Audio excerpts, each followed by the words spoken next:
Today we're going to add some D-rings to the back of the new Toyota Tacoma. This is a mod that I searched out, found on the web, and it looks pretty slick.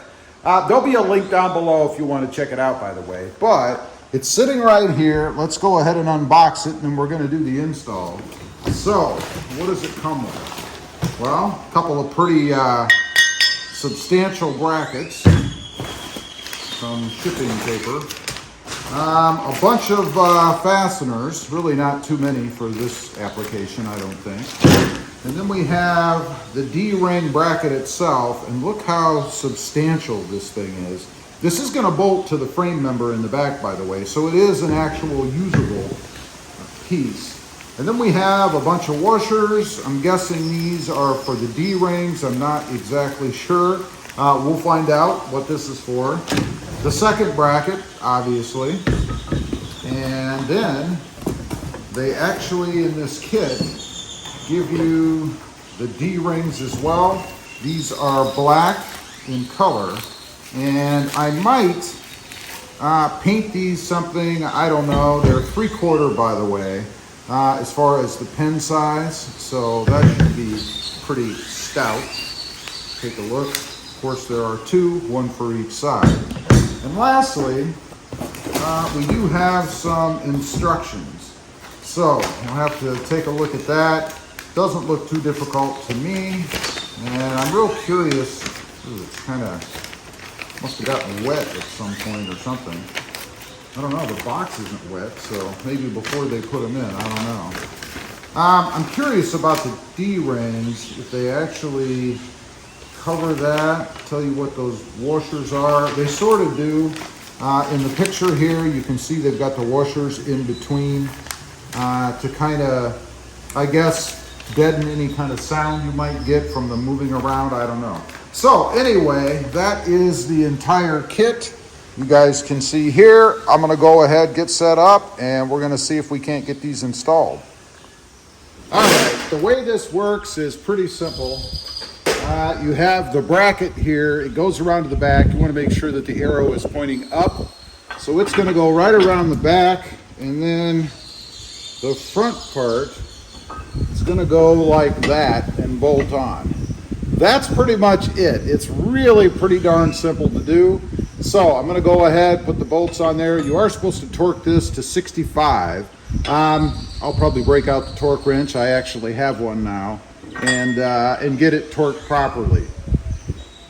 All right, we've got them on. You guys can see them. It's a pretty subtle thing, really, but gonna look pretty cool with the rings back there. And I may paint these red. I'm not exactly sure yet, or you know what, I might have some red ones. I don't know, we're gonna have to look. But you guys can see what it looks like. The install's not bad, it's just tedious. It's very tight under there. So next, let's put the rings on. All right, no red D-rings laying around, so we're gonna use the black ones that came with the set for now. I might replace them with red ones later. We'll see. These are simple. Take out the lug or the screw or whatever you want to call it, and then put it in whichever way you want. Now, if I go this way, I can't, number one. If I go this way, let's say, I could be in the way of the jacking point here, and I really don't want to do that, so I think I'm going to actually go this way, and I don't believe that it's going to screw out far enough that it's going to mess with anything. So I think that's the way to go. I am going to use these isolators that they provided with the kit. These things, the purpose, of course, is to cut down on any noise that you might get. So let's see. We're going to screw in this way. So I guess what I need to do is put one of these on first, and then the other one is going to go in this side, like so. Except that's not right, because it needs to be in between the edges of the shackle itself, obviously, so that wouldn't work. And that creates a problem because now I'm tied up on the inside because of those spacers. Now, I suppose, let's take this one out, see if that makes any difference. Yeah, I can feed it this way. So there is enough room to do it this way.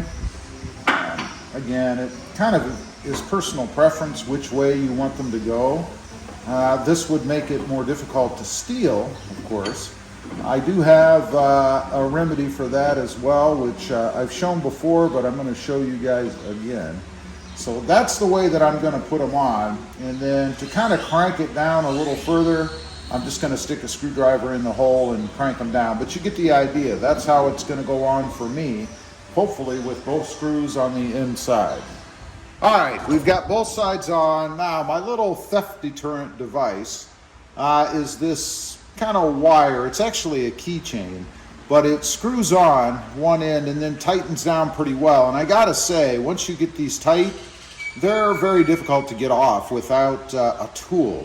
So a thief would need a tool of some sort, unless they have super strong hands and fingers, I don't know.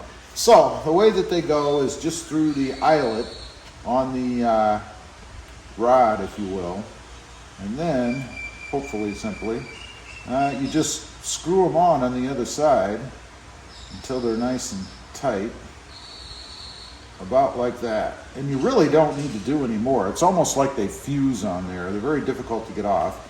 And then you could paint this chrome piece black if that bothers you, like I'll probably do, or just push it around to the back and you're never ever gonna see it. And also, it's a little bit of a safety thing too. If for some reason this pin were to back out, this would stop it from coming all the way out and potentially impacting someone behind you as you're driving around, right? I did notice, just so you guys know, with this product, I did have a chip right here in the finish. I'm gonna touch that up, maybe one right there too. I may have done that while I was installing it. I don't think so, but we don't want rust. So I'm gonna touch that up with some black paint anyway. And while I'm at it, I'll probably just go ahead and paint that black. Let me do that, and then I'll show you when I'm all done. All right, got it all done. Let's take a look. I did touch up a little bit of the paint, as I mentioned, and the security wires are installed. This is what it looks like. They do move. I've got them pretty tight. I could loosen them up if I wanted. And again, by putting the ends on the inside as opposed to the outside, doesn't interfere with the high lift jacks in the back. So if you're gonna have them, they might as well be useful, right? I think it's a pretty cool little mod. Just gives you something a little different on the back. I imagine probably aren't a lot of people who have this. Probably one of the first right here. What do you think? Leave a comment. Let me know. Again, there will be a link down below if you want to check it out. Thanks for watching. Stay safe out there. Bye.